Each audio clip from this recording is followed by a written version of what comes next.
Europe 1, il est 8h33. Le vrai faux de l'info de la matinale, Laurent Guimier, bonjour. Bonjour Thomas. Vous nous parlez ce matin de la voiture électrique. Oui, dont on reparle beaucoup à l'occasion des pics de pollution et pas uniquement dans les écrans de publicité. La voiture électrique ne rejette aucune particule dans l'atmosphère. Oui, enfin n'oublions pas que l'électricité, c'est du nucléaire, et le nucléaire, c'est dangereux et ça produit des déchets, dit Jean-Luc Mélenchon.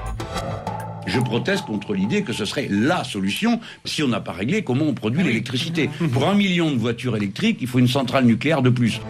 Alors, quand Jean-Luc Mélenchon affirme qu'à chaque fois qu'il y a 1 million de voitures électriques en plus, il faut une centrale nucléaire de plus en France, c'est vrai ou c'est faux, Laurent ? C'est faux. J'ai pris ma calculette et vous allez voir qu'on est très très loin du compte. Une petite voiture électrique consomme en moyenne 0,2 kWh du kilomètre. D'après l'INSEE, chaque année, une voiture roule en moyenne 34 km par jour.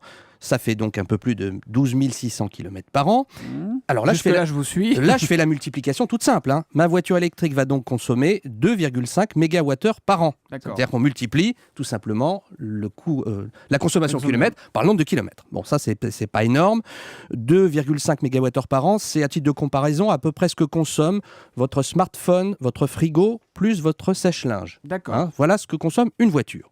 Alors, il me reste une dernière opération à faire.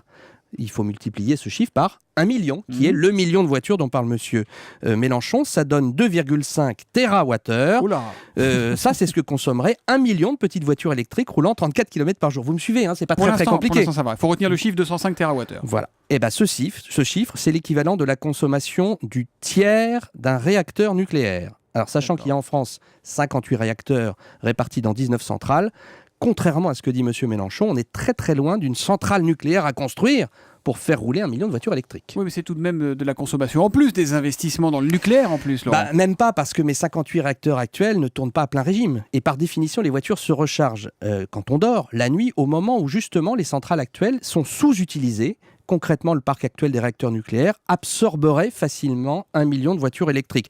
Je précise que les calculs que j'ai faits sont partagés à la fois par les exploitants de l'électricité et des mouvements écologistes. C'est rare. Alors, bien sûr, si l'ensemble du parc automobile, 36 millions de voitures, passait à l'électrique, là, il faudrait construire des réacteurs, on est d'accord. Mais n'allons pas plus vite que la musique. Puis en voiture électrique, on va jamais très vite de toute façon. Ça, c'est sûr. Donc, Jean-Luc Mélenchon se prend un faux aujourd'hui dans le vrai faux de l'info de la matinale. Oui, mais il a pris des vrais, des fois. Je dis ça parce qu'il va forcément être en colère, toujours, avec les journalistes. C'est un peu sa nature. Le vrai faux de l'info de la matinale, tous les matins, 8h30 sur Europe 1 avec Laurent Guimier.